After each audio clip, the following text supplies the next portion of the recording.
como é que você busca felicidade? E que tipo de felicidade você busca? É uma felicidade que dura alguns minutos, alguns segundos, ou é uma felicidade que de fato dura? Como é que você investe o seu tempo para buscar a felicidade? Nesse texto que a gente vai ler hoje, Salomão ele vai nos mostrar que ele fez de tudo para encontrar satisfação nas coisas que estão debaixo do sol, é a expressão que ele usa constantemente, né? Como a gente também faz. Mas ele também vai nos mostrar qual que é a saída para a verdadeira felicidade, que ela não está debaixo do sol. Então, Eclesiastes 2, acompanhe comigo aí, a partir do versículo 1. Diz assim: Eu disse em mim mesmo, venha, experimente a alegria, descubra as coisas boas da vida. Mas isso também se revelou inútil. Concluí que o rio é loucura e a alegria de nada vale. Decidi entregar-me ao vinho e à extravagância, mantendo, porém, a mente orientada pela sabedoria. Eu queria saber o que vale a pena debaixo do céu, nos poucos dias da vida humana. Lancei-me a grandes projetos, construí casas e plantei vinhas para mim. Fiz jardins e pomares, e neles plantei todo tipo de árvore frutífera. Construí também reservatórios para irrigar os meus bosques verdejantes. Comprei escravos e escravas e tive escravos que nasceram em minha casa. Além disso, tive também mais bois e ovelhas do que todos os que vieram antes de mim em Jerusalém. Ajuntei para mim prata e ouro, tesouros de reis e províncias. Servi-me de cantores e cantoras e também de um harém, as delícias dos homens. Tornei-me mais famoso e poderoso do que todos os que vieram em Jerusalém antes de mim, conservando comigo a sabedoria. Não me neguei nada que os meus olhos desejaram. Não me recusei a dar prazer algum ao meu coração. Na verdade, eu me alegrei em todo o meu trabalho, e essa foi a recompensa de todo o meu esforço. Contudo, quando avaliei tudo que as minhas mãos haviam feito, e o trabalho que tanto me esforçara para realizar, percebi que tudo foi inútil. Foi correr atrás do vento. Não há nenhum proveito no que se faz debaixo do sol. Então passei a refletir na sabedoria, versículo 12, na loucura e na insensatez. O que pode fazer o sucessor do rei, a não ser repetir o que já foi feito? Percebi que a sabedoria é melhor que a insensatez, assim como a luz é melhor que as trevas. O homem sábio tem olhos que enxergam, mas o tolo anda nas trevas. Todavia, percebi que ambos têm o mesmo destino. E aí fiquei pensando, o que acontece ao tolo, também me acontecerá. Que proveito eu tive em ser sábio? Então eu disse a mim mesmo, isso não faz o menor sentido. Nem o sábio, nem o tolo serão lembrados para sempre. Nos dias futuros, ambos serão esquecidos. Como pode o sábio morrer como o tolo morre? Por isso, desprezei a vida, pois o trabalho que se faz debaixo do sol pareceu-me muito pesado. Tudo era inútil, era correr atrás do vento. Senhor Deus, que a Tua palavra fale, e que esse texto que o Senhor intentou, quando o Senhor usou o Teu Espírito para escrevê-lo, que ele se torne luz para nós, e que não seja de fato esse tempo aqui, mas que seja algo que transforme o nosso coração. E eu oro pensando em primeiro lugar na minha vida. Em nome de Jesus. Amém.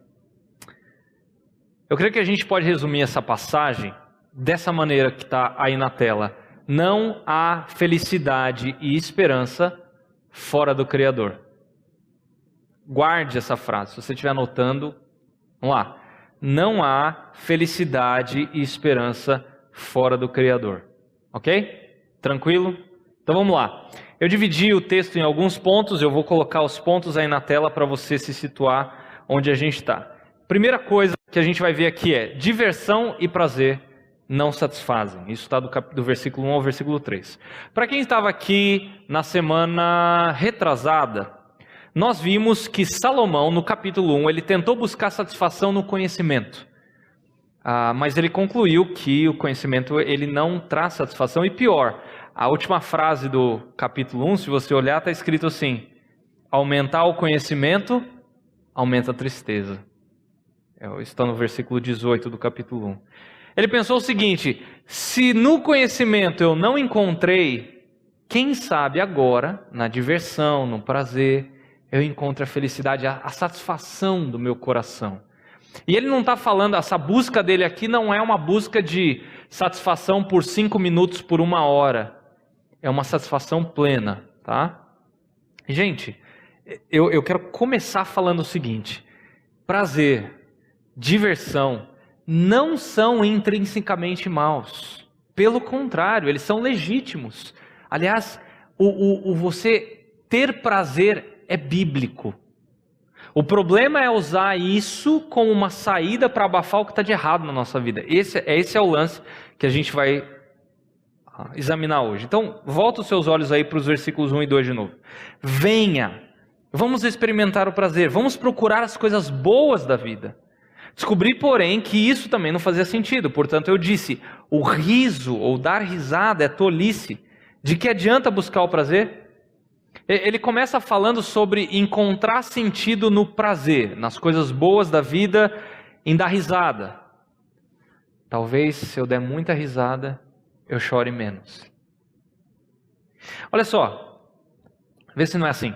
Você está lá na aula, ou no trabalho, e aí você fica olhando para o relógio, para o celular, para ver se passou aquela aula chata, se passou aquele momento de reunião que você não está aguentando mais no trabalho, ou não sei, onde você estiver. Mas aí você lembra, mas hoje tem jogo do meu time. Ou, é hoje que eu vou assistir a estreia de tal filme lá no cinema. Ou, eu vou encontrar com meu namorado, com a minha namorada. Fim de semana chegando, né? Sexta-feira, já virou até quase que um vocabulário do dicionário. Sextou. Eu tenho aquele encontro com as amigas amanhã. Ou tem um jogo marcado de vôlei, ou futebol, sei lá. O que a gente está fazendo? A gente usa a diversão como fonte de consolo para alguma coisa que está ruim para nós, que é o tempo que não está passando na escola, no trabalho, em outros lugares. Mas olha o texto aí. O riso é tolice, é loucura. De que adianta buscar o prazer? Tudo isso não faz sentido. E aí, esse não faz sentido é vaidade, é vapor, é passageiro, não dá para agarrar. A gente pode achar que é algo valioso, que é bonito, mas quando a gente tenta fazer com que esses momentos, esse prazer dure mais, acaba, desaparece. Mas Leandro, dar risada não é bom? Sim, é bom, mas acaba. É como aquela risada no fundo do seriado, já viu? Ela está ali para fazer você dar risada. É fútil. Se o negócio fosse tão bom, não precisava daquilo. Mas como você tem que ser entretido constantemente, eles põem aquela risada. E isso acontece desde o Chaves, tá? Para quem não... isso não é algo novo, não, debaixo do sol. Mas, de novo, é vazio. E aí Salomão continua no versículo 3. Depois de pensar muito, resolvi me animar com o vinho. E enquanto ainda buscava sabedoria, apeguei-me à insensatez. Assim, procurei experimentar o que haveria de melhor para as pessoas em sua curta vida debaixo do sol. Então, já que a risada, já que a diversão não estão trazendo alegria plena, quem sabe o álcool não resolve.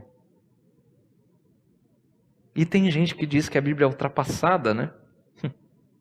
Já que a gente está no assunto, eu quero ter muito cuidado com o que eu vou falar, mas eu vou falar isso com muito carinho, tá? A Bíblia usa o vinho ou o álcool de diversas maneiras. Por exemplo, na ceia do Senhor é descrito, não era suco de uva, tá? Tinha teor alcoólico, era vinho, ok? Mas também existem festas descritas, seja no Antigo Testamento, no Novo Testamento. Para você que está anotando, Salmo 104, versículo 15, vai falar de festas, isso é Antigo Testamento. João capítulo 2, você acha que Jesus transformou a água em Del Valle? Não, era o melhor vinho, tá? Vinho tem teor alcoólico, eu não bebo, mas eu sei disso. tinha teor alcoólico, tá? Era vinho. Também é usado lá em 1 Timóteo 5, quando Paulo fala para que Timóteo beba um pouquinho de vinho por causa de um problema que ele tinha no estômago. E o único sentido proibido que a Bíblia dá para o vinho, para o álcool, é a embriaguez. É camuflar os sentidos, é afogar as mágoas ou ficar muito louco. E isso a Bíblia proíbe. É isso que Deus condena. Só que é justamente para isso que as pessoas querem o vinho. Eu só quero ficar um pouquinho alegre. Mas o que esse ficar alegre pressupõe? Que você está usando o álcool para esquecer algo que não está bom. Eu não tenho problema com gente, com amigos, quem me conhece mais de perto sabe. Eu não tenho problema nenhum com quem bebe socialmente. Eu não bebo porque eu não sou muito chegado no gosto do álcool. Eu percebo, e se você me der uma cerveja, um vinho, ou um uísque, parece que meu paladar consegue perceber só o gosto do vinho. Eu tomo, eu falo, nossa, eu não gostei. Mas, se eu gostasse, eu iria evitar por uma situação que 1 Timóteo 3 recomenda, para que um pastor não seja dado ao vinho. Ok? Se você gosta de beber, tudo bem, não tem problema nenhum. O lance é, não anuncie isso como um troféu. Eu vejo gente que não posta foto da família, não posta alguma coisa que leu e edificou, ou às vezes algo engraçado, um versículo, mas posta as diferentes bebidas que toma. Aí eu fico me imaginando assim, se a gente conhece uma pessoa pelas redes sociais, o que as pessoas vão pensar de quem só posta bebida, tá? Então, eu acho que vale o bom senso para quem representa Cristo aqui nessa terra, a gente ter a sensibilidade de lidar com isso, tá? Voltando ao versículo 3, ele fala, decidi-me entregar ao vinho e à extravagância. Agora presta atenção, mantendo porém a mente orientada pela sabedoria. A impressão que dá é que ele faz um experimento controlado. Ele não estava na sarjeta do palácio. Ele estava investigando se com a mente um pouquinho alterada, talvez um pouquinho alegre, né, ele pudesse encontrar satisfação.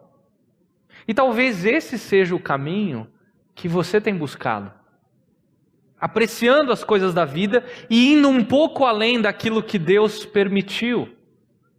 Então você está passando dos limites do prazer que Deus te deu para usufruir. E gente, Salomão provou dos melhores vinhos.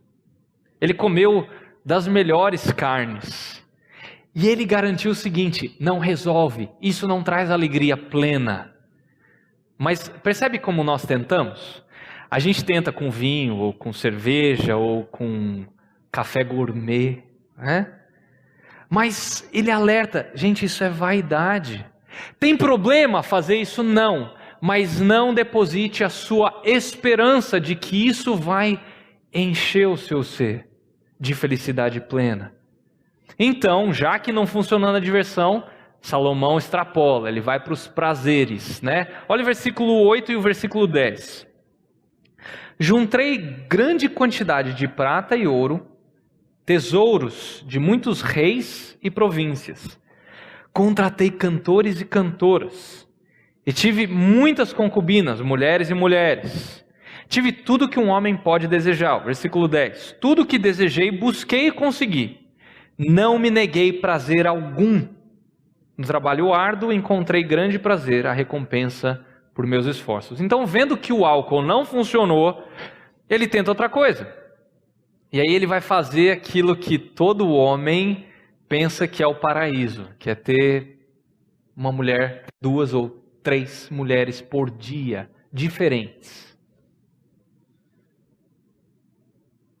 Quem sabe isso vai me trazer alegria plena? Gente, Salomão teve as mulheres que ele quis.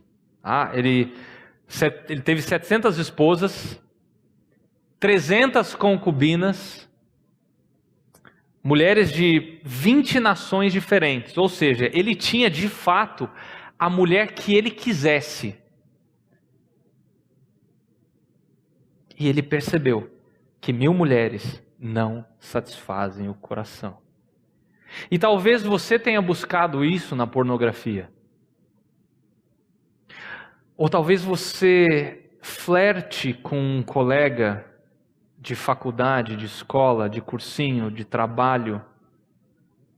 Você até sonha em fazer alguma coisa, mas você não tem coragem.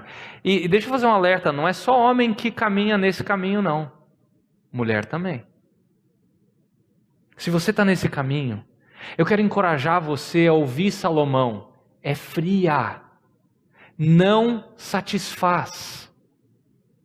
Busque ajuda. Confesse o seu pecado a Deus. Confesse o seu pecado a um irmão seu. Ah, como assim? Abre a sua Bíblia em Tiago 5,16. Tiago, capítulo 5, está lá no final da Bíblia, versículo 16.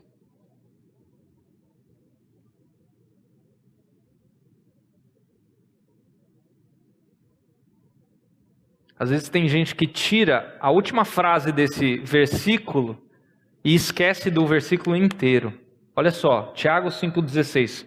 Portanto, ou seja, depois de tudo que foi falado no capítulo, confessem os seus pecados uns aos outros e orem uns pelos outros para serem curados. A oração de um justo é poderosa e eficaz. O que o versículo está dizendo? Eu vou resumir, essa não é a nossa passagem. A vida cristã não foi feita para ser vivida sozinho. Esse é um dos motivos pelos quais a gente tem batido na tecla de que você deve caminhar com uma outra pessoa, que a gente chama de discipulado. Confesse o seu pecado, ande com uma outra pessoa do mesmo sexo que vai te ajudar, que vai te afiar. E fala, irmão, irmã, eu estou com dificuldade nisso, ora por mim. Pare o que você estiver fazendo e ore com essa pessoa. O que o versículo fala? Orem uns pelos outros para serem curados. É juntos que a gente vai crescer com Deus. Tá? Agora volta. Se você pensar em Salomão, pensa em Salomão nos dias de hoje. Ele deixaria Cristiano Ronaldo, ele deixaria Beyoncé, ele deixaria, fala outro famoso aí para mim.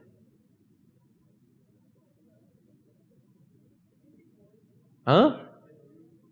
Neymar é Tom Brady, pronto, Gisele Bündchen. Cara, esses caras estariam no chinelo, eles estariam servindo, eles pagariam para se encontrar com Salomão.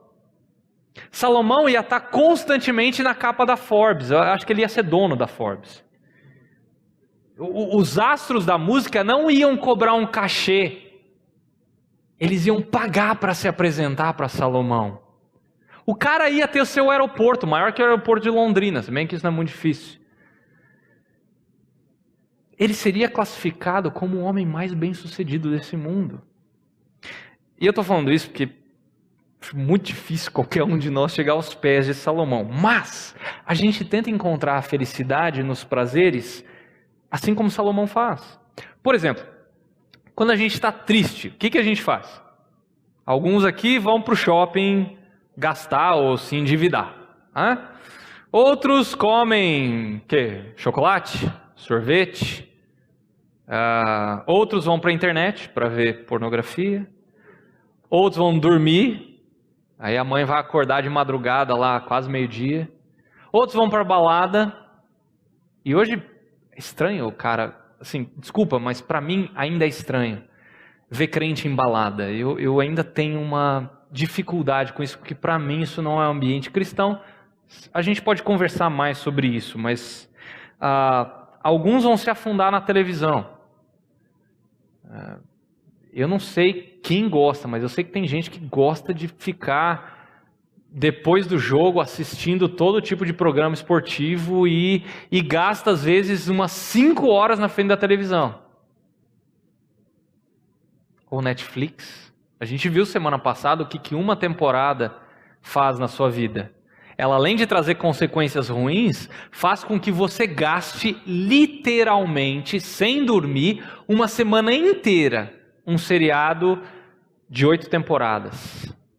Uma semana inteira. E às vezes a gente fala, eu estou sem tempo para dormir, eu estou sem tempo para estudar, eu estou sem tempo para trabalhar, mas para assistir o episódio ou os episódios em sequência eu tenho tempo. Ou quem sabe viagens, para você ver que eu estou falando para mim, tá? Eu sou casado com uma agente de viagens. Se eu viajar tantas vezes por ano, eu vou esquecer os problemas do meu dia a dia. Gente, eu vou frisar, algumas dessas coisas que eu acabei de falar, elas não são ruins, elas são boas. Deus criou a diversão, e eu quero enfatizar isso para você entender aquilo que Salomão está passando para nós. Se você pensar, por exemplo, no Jardim do Éden, Adão e Eva, eles trabalhavam, e pasme, trabalho é bom, o trabalho era bom. Apesar de ser no paraíso, tinha trabalho, tá? Mas eles também se divertiam. Você já parou para pensar que eles tinham uma ordem no que diz respeito ao que não comer, mas eles podiam comer de todo o resto?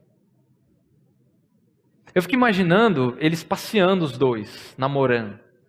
Sei lá, vamos pegar um Tiranossauro Rex para passear? Eles eram herbívoros, eles não comiam carne. Dava para fazer isso. Ou, sei lá, jogar futebol com macaco, nadar no rio. Eles podiam fazer o que eles quisessem. Diversão não é ruim, foi Deus que criou, gente. O problema é quando a gente busca na diversão o sentido da vida. O contentamento pleno, a felicidade que não acaba. O prazer sem Deus é apenas um entretenimento. Ele não é uma construção, um enriquecimento do nosso ser. E não dá para a gente viver só no entretenimento. Pense comigo, se a nossa vida aqui se resumisse a esses 60, 70, 80, 90 anos que nós passamos aqui na Terra, aí sim a gente poderia viver nessa maneira, em cima do entretenimento, sem parar. Mas não, quer ver? Abre comigo aí, para você ver que não sou eu falando. Abre comigo em 1 Coríntios 15. Para você ver que isso não é coisa da minha cabeça. 1 Coríntios 15. Olha a parte B do versículo 32. Segunda parte aí. Olha na metade aí. Se os mortos não ressuscitam, ou seja, se não tem nada depois dessa vida, comamos e bebamos, porque amanhã morreremos. Ou seja, se não tem ressurreição, se não tem nada que importa depois que a gente morre, vamos farrear. É isso que Paulo está falando. Essa é a primeira maneira de tentar abafar a dor e a tristeza do coração. É pela diversão e pelo prazer. A segunda forma é grandes projetos, mas grandes projetos eles não satisfazem. Pensa comigo, você que está com memória fresca aí na parte de história, final do século XIX, a humanidade estava indo relativamente bem, grandes invenções, descobertas, né, progresso, a ciência estava deslanchando muito, mas onde que isso culminou no século XX, bem no início do século XX? Guerra Mundial. Depois uma Segunda Guerra Mundial, Holocausto, bomba nuclear, percebe? O que o mundo percebeu? Que essa ideia de que o conhecimento vai trazer uma melhora, uma salvação para a vida humana é furada. E aí surgiu uma máxima, mais ou menos nessa época: o mundo não tem sentido em si mesmo, busque o sentido dentro de você. Invente algo que faça sentido para você, que valide a sua existência. E isso ficou conhecido como existencialismo. É o mesmo caminho que Salomão fez aqui. Se você olhar, ele busca conhecimento, ele busca sabedoria, vê que isso não funciona. Aí ele faz algo parecido com existencialismo. Ele começa a trabalhar com experiências, com coisas que justifiquem a própria existência de Salomão. E essa é a segunda coisa que a gente faz. Grandes projetos. Olha aí, versículo 4. Dediquei-me a projetos grandiosos, construindo casas enormes e plantando belos vinheiros. Fiz jardins e parques e os enchi de árvores frutíferas de toda espécie. Construí açudes para juntar água e regar os meus pomares verdejantes. Comprei escravos e escravas e outros nasceram em minha casa. Tive muito gado e rebanhos, mais do que todos os que vieram em Jerusalém antes de mim. Juntei grande quantidade de prata e ouro, tesouros de muitos reis e províncias. Ou seja, já que não dá para pagar a dor do coração, eu vou fazer algo grande para substituir essa dor. E repare como tudo é voltado para o próprio Salomão. Olha no texto aí, ó. Eu dediquei para mim grandes projetos. Eu fiz, eu construí para regar os meus pomares. Eu comprei escravos, eu tive muito gado. Eu juntei grande quantidade de prata e ouro. Percebe? É tudo voltado para ele. Salomão, ele tentou criar um paraíso na terra. E, gente, nós não estamos muito longe disso, guardadas as devidas proporções. Para alguns de nós, talvez é aquele carro que você está louco para comprar. Ou aquele namorado, aquela namorada que você está sonhando e orando. Outros talvez pensem que é por um corpo que você vai construir na academia ou com alguns produtos. Talvez passar naquele determinado curso que você não abre mão, ou naquela faculdade, ou uma carreira após a faculdade.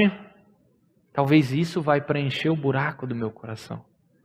Salomão tentou. Quer ver? Ele fez um palácio gigantesco. O templo de Salomão, ele levou 7 anos para ser construído. Tá? Não estou falando daquele negócio bizarro em São Paulo, não. É o templo mesmo de Salomão. Sabe quanto tempo demorou para fazer o palácio de Salomão? 13 anos. E não era falta de mão de obra, não, e nem de material, tá, gente? Você consegue imaginar o que ele construiu para ele? Se você tem dúvida disso, depois quiser ler, 1 Reis capítulo 6 e capítulo 7, tá?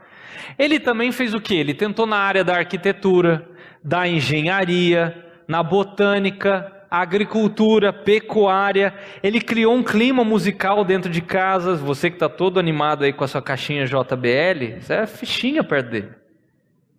Ele tinha pomar no palácio dele, ele tinha animais, ele tinha jardins, um monte de servos. O cara criou um Éden, um jardim do Éden para ele mesmo. Mas ele considera tudo o que ele fez, todo o dinheiro que ele acumulou, todo o trabalho, ele viu que isso era vapor, que isso era correr atrás do vento. Eu gosto de um filme chamado Anjos da Vida. Quem já viu esse filme? Levanta a mão bem alto, só para ver. Só uma pessoa? Ótimo, então eu vou estragar o filme para vocês. Kevin Costner e Ashton Kutcher. Kevin Costner, ele é um experiente mergulhador da Guarda Costeira Americana. Agora tem alguns que estão lembrando que já viram o filme, né? E ele vai dar um tempo e ele vai ensinar na academia, onde as pessoas vão para lá para aprender a serem mergulhadores da Guarda Costeira. Então ele é um instrutor e tem uma placa lá com todos os recordes, e todos os recordes são dele, só que recordes na piscina, né? E aí o Ashton Kutcher vai lá, e ele é um cara que é um nadador sensacional, o cara foi muito bom, conseguiu, tinha alguns recordes aí, sei lá, quando ele era mais novo, e ele vai para lá e ele quer saber quem que é o dono daquele negócio, daqueles recordes lá, e aí ele fica sabendo que é o instrutor dele. E ele passa boa parte do filme tentando bater aqueles recordes. E aí quando ele bate, ele acha que ele vai fazer o Kevin Costner ficar, nossa, você é o cara. Mas não acontece nada.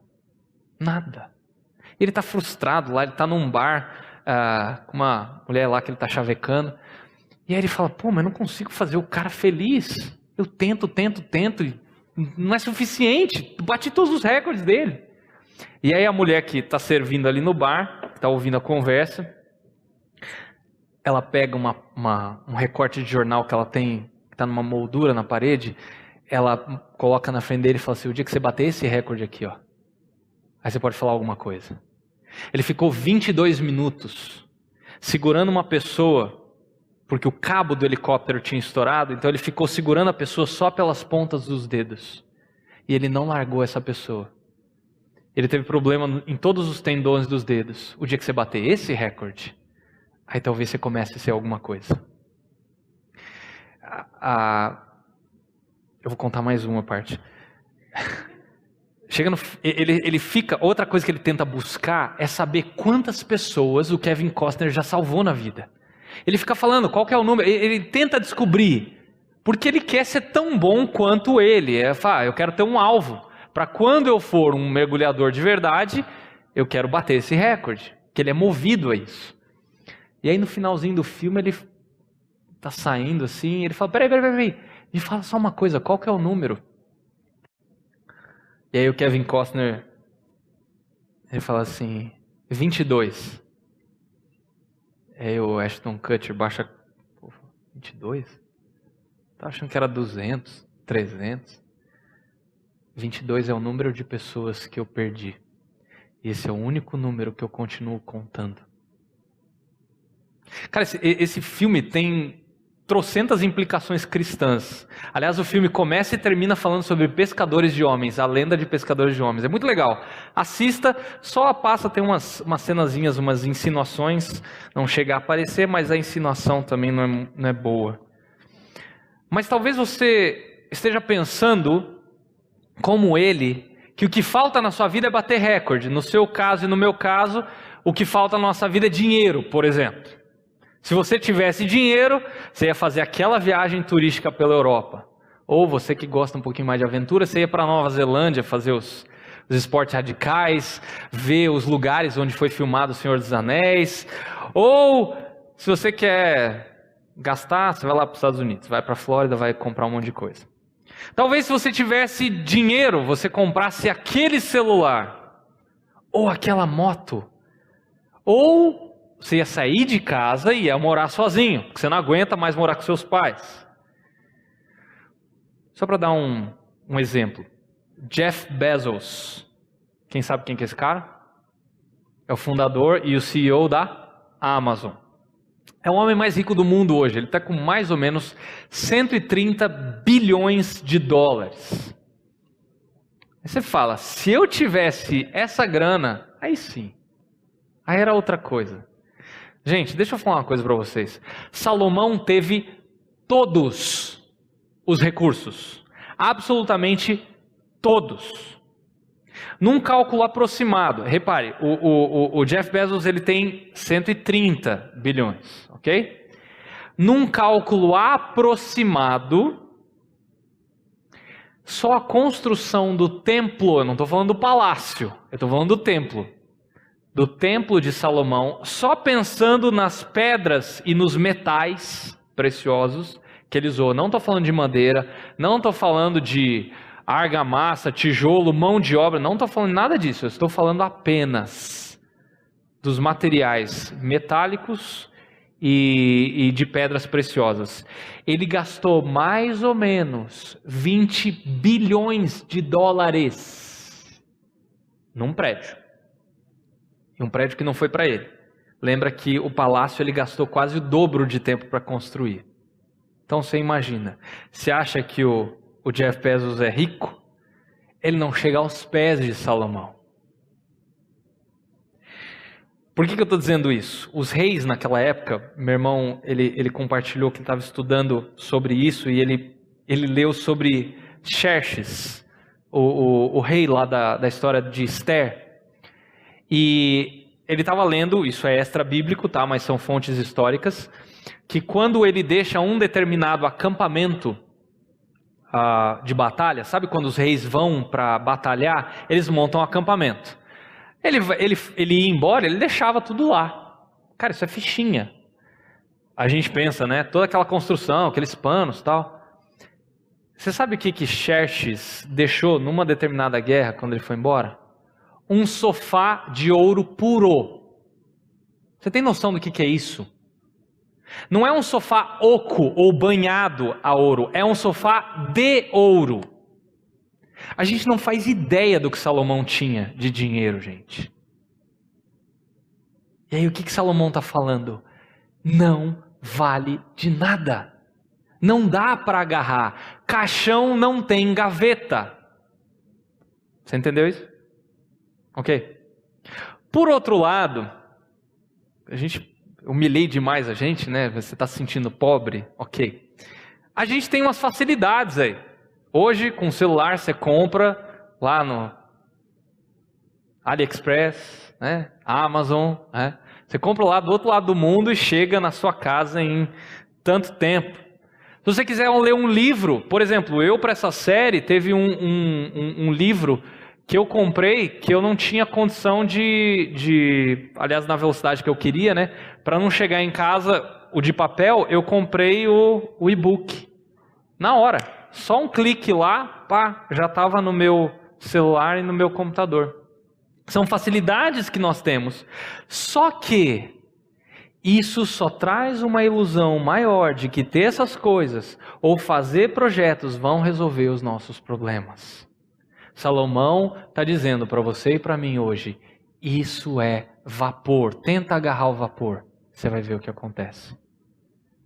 Além da diversão, dos prazeres, além dos grandes projetos pessoais para resolver esse problema do coração, tem outra coisa que nos atrai por uma razão diferente.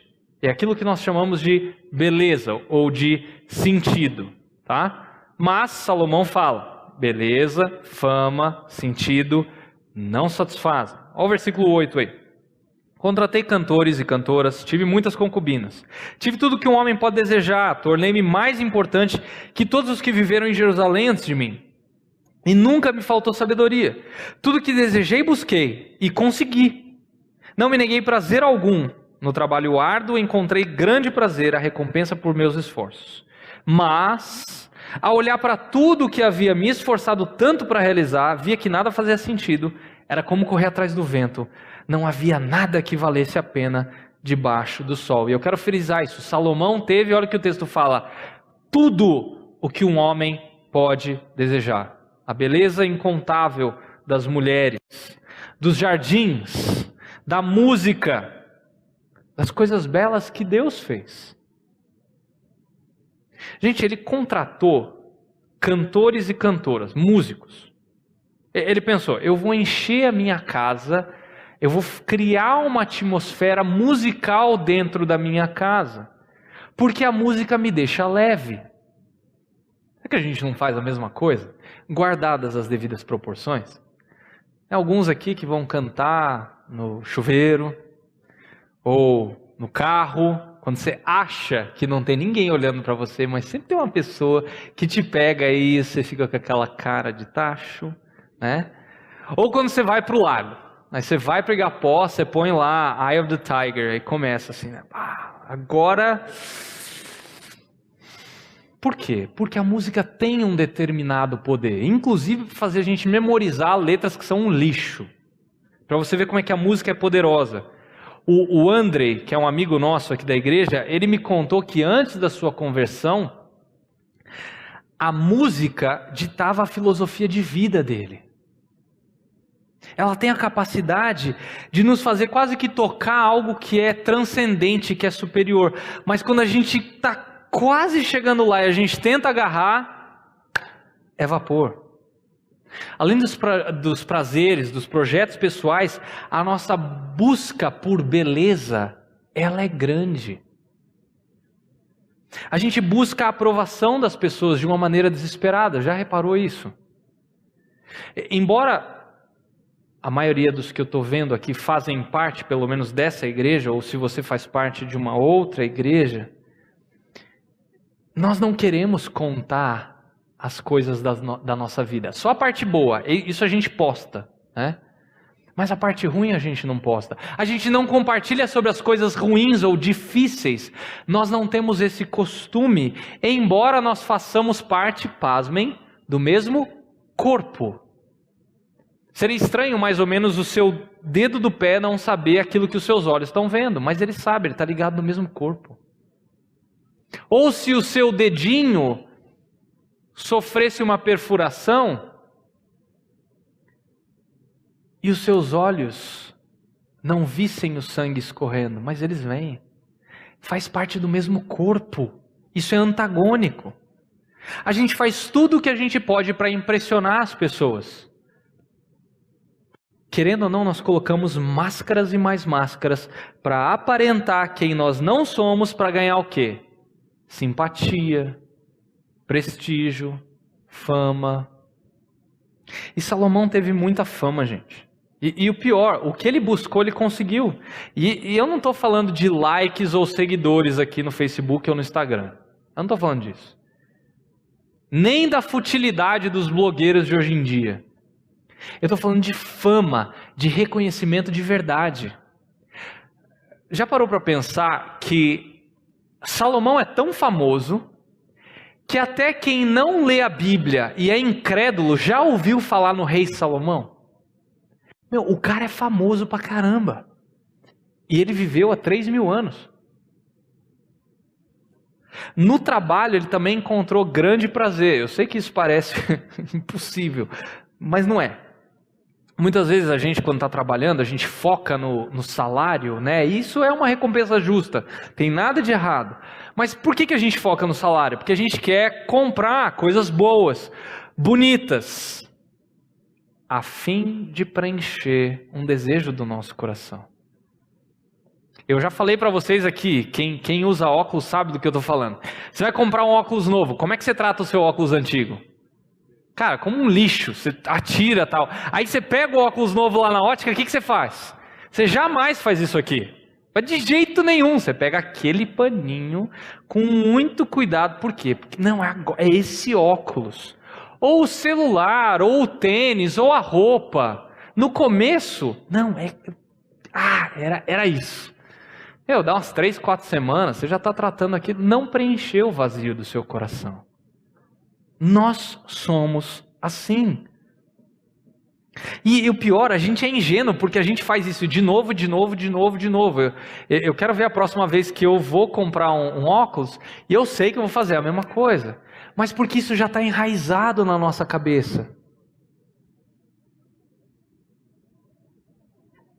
A gente acha que essas coisas vão satisfazer a nossa alma.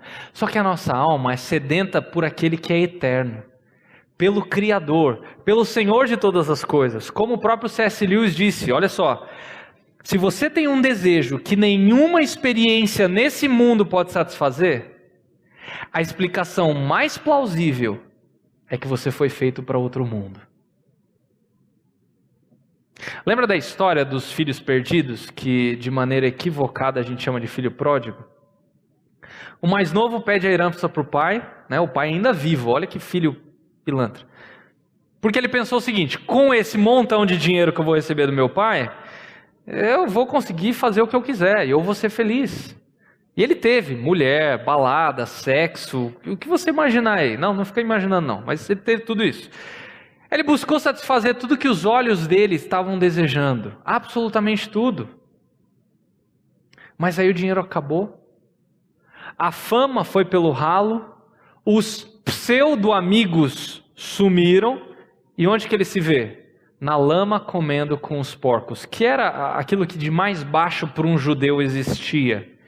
E aí o cara se toca, até os servos do meu pai, eles são muito mais bem tratados e comem muito melhor do que eu.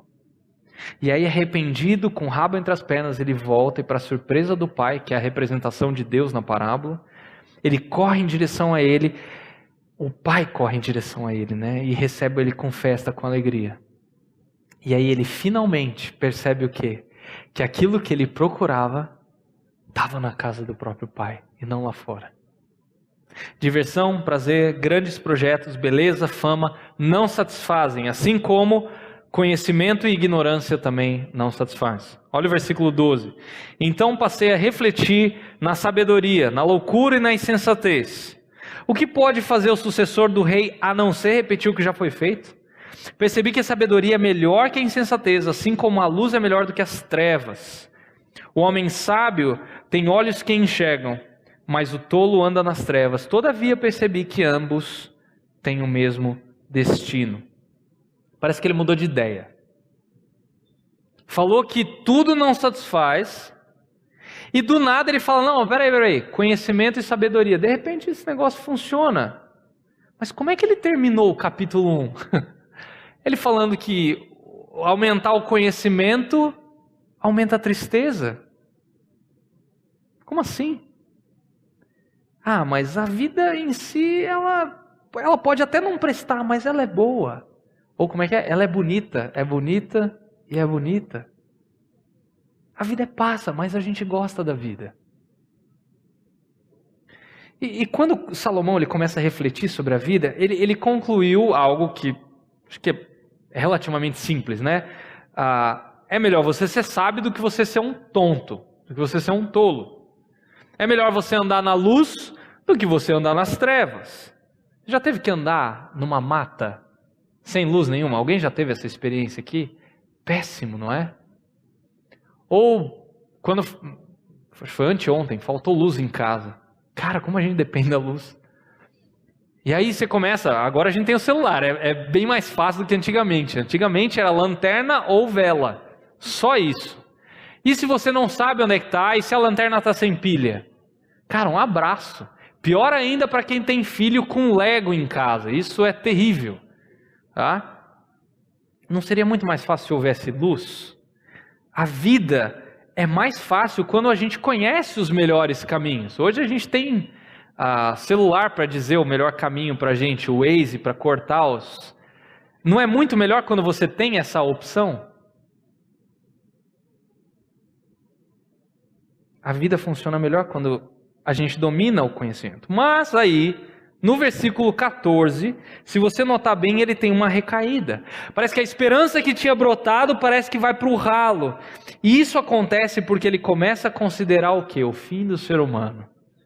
A saber, a morte. O que nos leva para o último ponto. O sábio e o tolo têm o mesmo fim. Olha aí no 14, a parte B do 14. Contudo, ou todavia, percebi que ambos têm o mesmo destino, né? O tolo e o sábio. Aí fiquei pensando, o que acontece ao tolo também me acontecerá, ou seja, ele não era tolo, né? Que proveito eu tive em ser sábio? Então disse a mim mesmo, isso não faz o menor sentido. Nem o sábio nem o tolo serão lembrados para sempre. Nos dias futuros, ambos serão esquecidos. Em algumas Bíblias tem uma expressão aí, parece que ele está gritando. Como pode o sábio morrer como o tolo morre? Por isso eu desprezei a vida, pois o trabalho que se faz debaixo do sol pareceu-me muito pesado. Tudo era inútil, era correr atrás do vento. Parece que ele estava se animando, e aí ele se lembra que o ser humano é mortal, e ele vai morrer. Não se engane, é bom ser fit, é bom cuidar, tal, mas, versículo 14 fala, o fim de todos é igual. Alguns, de uma perspectiva humana, por conta da sabedoria, né, eles vivem mais do que outros, de uma perspectiva humana, ok?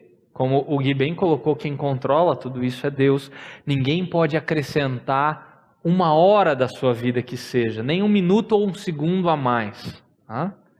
Se nós pudéssemos evitar a morte com a sabedoria, mas a gente não pode. Um autor chamado Philip Ryken, ele disse o seguinte, ele conta a seguinte história, perdão. Alexandre o Grande aprendeu essa lição de forma dramática com seu amigo Diógenes, um filósofo famoso. Alexandre encontrou Diógenes sozinho num campo, contemplando intensamente uma pilha de ossos. Quando Alexandre perguntou o que ele estava fazendo, Diógenes respondeu: estou procurando os ossos do seu pai Filipe, mas não consigo distingui-los dos ossos dos escravos. E aí o que muitos fazem? De uma maneira diferente do que ele trata antes do versículo 11 ao versículo do 8 ao 11, é tentar fazer o seu nome famoso, ou tentar fazer com que o seu nome seja lembrado durante muito tempo, ou eternizado. Né? Outro dia eu estava vendo uma animação que mostra os famosos da música, desde a década de 70 até hoje. Quem viu essa animação aqui? Ó, nós três. Ah, é bem legal, ela vai crescendo, vai aumentando, vai passando os anos aqui embaixo, e aí o gráfico lá em cima vai mostrando quantas pessoas assistem e tal, e quem está no topo e tal. Quem se acha, dos anos 70 até hoje, que ficou mais tempo no topo? Alguém dá um chute, sem ser vocês dois que viram? Hã? Em cheio. Cara, menino brilhante. Michael Jackson. Michael Jackson. Foi o maior nome dessa lista. Ele ficou 20 anos como o primeiro da lista. Agora, hoje, quando se fala em música, se fala em Michael Jackson? Em quem que se fala hoje? Drake? Eu nem sei quem que é esse cara, mas hoje ele é o cara que está no topo. Eu não sei quem é. Beyoncé eu já ouvi falar, já ouvi algumas, né? Tem alguns que gostam aí de ir no show da Sandy Júnior. Mas o nome Michael Jackson não é mais famoso. E vai cair no esquecimento. Sandy Júnior vai cair no esquecimento, tomara. Outros vão cair, gente. É normal. E Salomão, ele fala, versículo 16. Olha o versículo 16 aí de novo.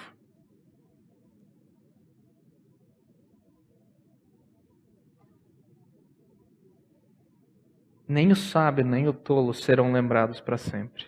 Nos dias futuros, ambos serão esquecidos. E olha só, como pode morrer o sábio como o tolo morre?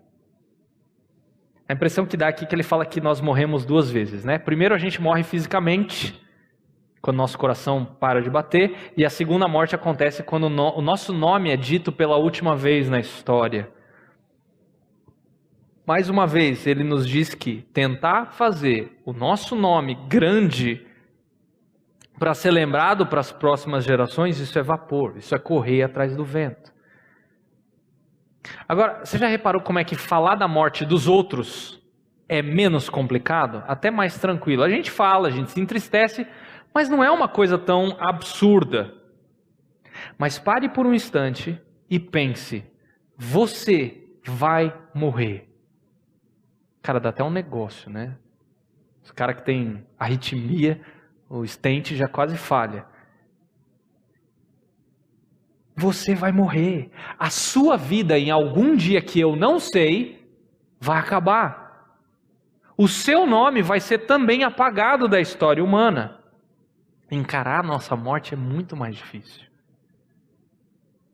É por isso que Salomão, no versículo 17, ele fala: por isso eu desprezei a vida. E a palavra desprezei é meio suave, tá?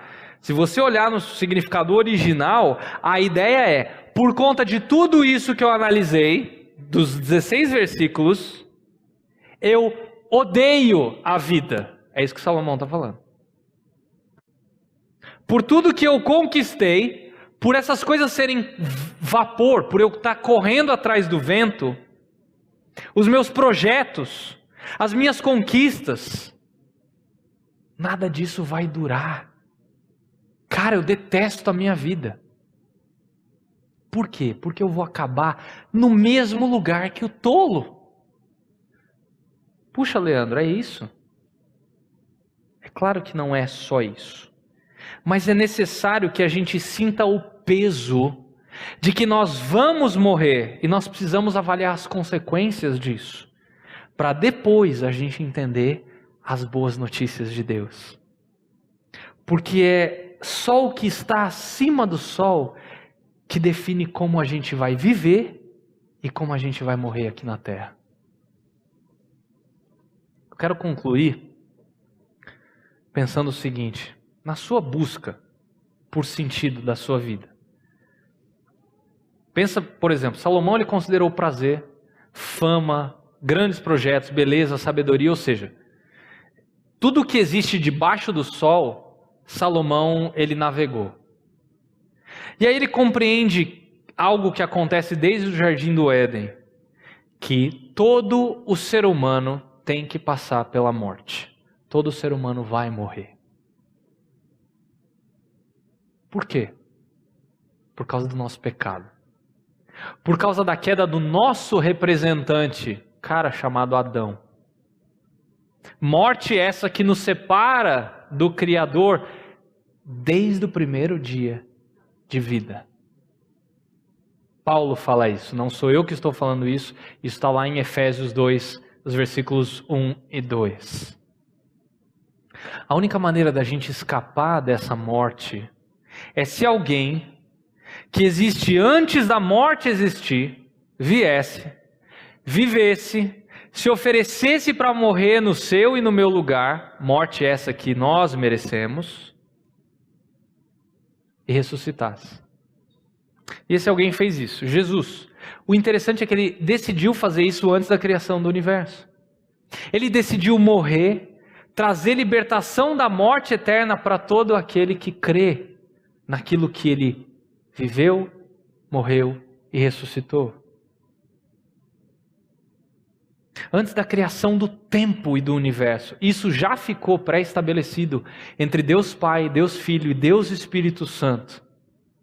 Que Jesus iria encarnar, ia viver de uma maneira perfeita. E aí lá na cruz do Calvário, pela sua morte, a nossa morte seria vencida e ele ia ressuscitar para dar vida a todo aquele que se arrepender dos seus pecados e crê no único que pode salvar, que é Jesus Cristo. A minha pergunta é, você já fez isso? Você já confessou com a sua boca e no seu coração que Jesus Cristo é o único Senhor e o único que pode te salvar da morte eterna? Agora, se você já fez isso, se você está certo de que você tem um relacionamento com Deus, você já depositou a sua confiança na vitória de Jesus sobre o pecado, mas talvez Salomão acabou de descrever o seu dia a dia nesse texto aqui. Na escola, na faculdade, no trabalho. Parece que ele fez um raio-x de como é que você tem vivido. Você que apesar de salvo, está vivendo debaixo do sol, buscando e querendo viver a felicidade plena nas coisas que Deus deixou para você olhar para Ele. Essas coisas, elas são pistas, elas são placas, elas são migalhas. Não é para você se divertir com elas, mas é para você chegar em Deus. A gente faz isso por quê? Porque a gente ainda é rebelde. Nós não somos isentos do pecado ainda. Nós seremos glorificados um dia. Embora criados para Deus, à sua imagem, nós o rejeitamos porque a gente ainda briga com uma coisa chamada pecado. E a gente vive assim, não é porque nós não temos a condição, nós já temos o Espírito Santo. Mas a gente tem uma guerra dentro de nós, entre a carne e o Espírito. E qual que é a maneira de você alimentar mais o Espírito? É o que eu coloco aí para vocês como disciplinas espirituais. É você se debruçar nas Escrituras, você fazer desse livro aqui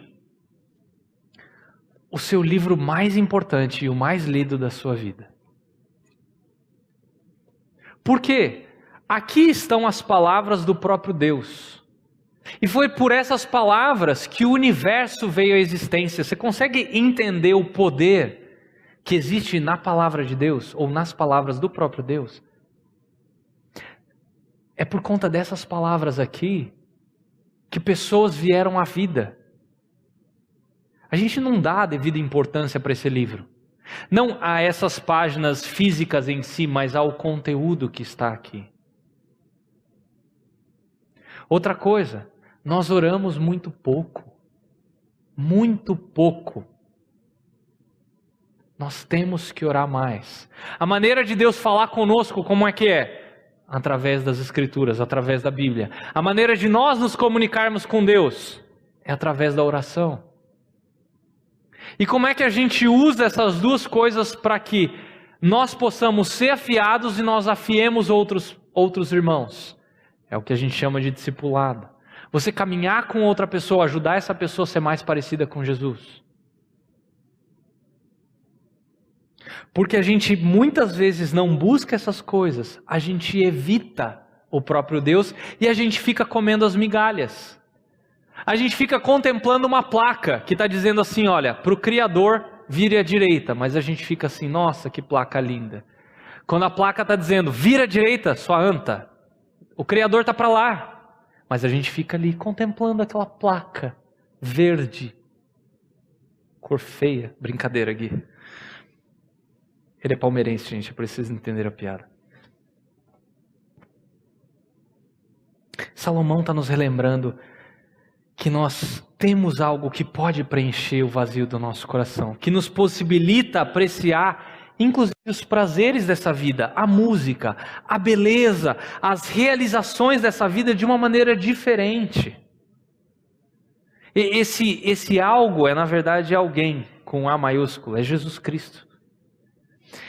E viver assim só é possível, como o próprio Paulo fala, porque nós não precisamos temer a morte, porque a gente já morreu em Cristo, e nós ressuscitamos com Cristo no terceiro dia. Você não precisa temer a morte porque você já morreu, mas também você já ressuscitou com Ele. Essa é a maneira da gente viver hoje, com a consciência de que nós morremos para nós mesmos e vivemos para a glória de Deus, enquanto a gente aprecia as coisas criadas aqui na terra. Essa é a perspectiva correta. Enquanto nós estamos aqui, nós temos todas essas coisas à nossa disposição, não para preencher o vazio do coração, não para camuflar a realidade da morte, mas para apontar para a beleza do Criador. E nós só podemos tudo isso porque Ele venceu a morte. Ele venceu a morte no deserto, enquanto os nossos pais falharam no paraíso. Ele morreu num tronco seco para que você e eu fôssemos enxertados na videira, para a gente poder dar fruto. Não do que a gente tem ou do que a gente conquista, mas daquilo que nós somos nele, na videira. E é para a glória dele. Como é que a gente acha a felicidade plena? Vivendo debaixo do sol, olhando para aquilo que está acima do sol. Não há felicidade e esperança fora do Criador. Vamos orar? Senhor Deus, obrigado pela pancada espiritual. E a minha oração nesse momento aqui, a partir do meu coração aqui, eu peço que muitos outros corações estejam dispostos hoje a reavaliar a maneira como a gente está vivendo. Para que nós não nos detenhamos nessas coisas criadas, coisas que são boas, mas que nós não paremos nelas para procurar a felicidade plena, mas que usemos isso para olhar para Ti. E aquilo que nós estamos buscando que não é legítimo, Deus, que o Teu Espírito nos constranja, nós nos arrependamos dos nossos maus caminhos, confessando o nosso pecado, que nós confessemos uns aos outros e que nós possamos andar mais perto uns dos outros, e que assim nós possamos agradar ao Senhor da maneira com que nós vivemos, e nós possamos aprender a viver alegres e contentes. Oramos assim em nome de Jesus.